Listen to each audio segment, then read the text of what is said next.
Hey everybody, welcome back to Contest Prep University. I'm Joe Klemczewski with Adam Atkinson. New series this week. We are talking about avoiding burnout, starting with just simply time off. But I say simply, Adam, it's probably the hardest thing to do because in 42 years of training, I have probably taken no more than a couple of intentional weeks off. Occasionally, you get hit with an injury or something, you got to sit out a workout or two, or you kind of ease up a little bit. But to say, you know what, I think I'm just going to take a week off. I don't need to train.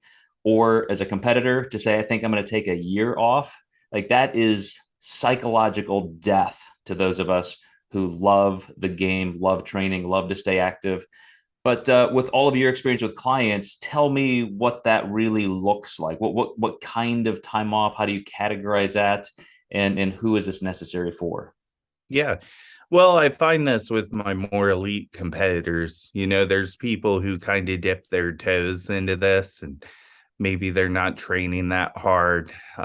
Maybe dietary restriction isn't their cup of tea. And, they're not in a state where they really need that much recovery. Those are sometimes the people who I hate to say, like, kind of wimp out and say, oh, I need a week off from the gym, every 4 or 5 weeks. And they like the idea of competing. And then I have my elite competitors who, you had to beg them to take even, maybe even bring them down to 5 days a week training, maybe four. They have an injury and they don't want to stop and they're grinding through it. That makes it really difficult because as much as these people want to progress and be a pro or be a top level pro, no one's really showing their off day on Instagram. No one's really highlighting that on their reel. So one, it seems foreign just because no one's posting about that.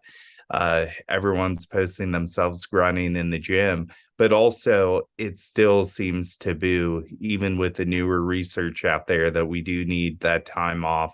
I know you and I both agree that we don't really like deload weeks because you just need some time out of the gym and you'll appreciate it so much more when you're back too. So if you can really talk yourself into that day or two off a week or those short weeks off here and there, you can really accelerate your progress. And most importantly, you don't want to have to take steps back because of injury. And I just had that with a client where she hurt her back deadlifting and she was like, I want to go in this week and see how it is. And I said, I'm okay with that, but I think I'm going to change your next training block and not be as intense on the deadlifts because we didn't set you back, but we're probably on the verge. If we keep training like we are, we will.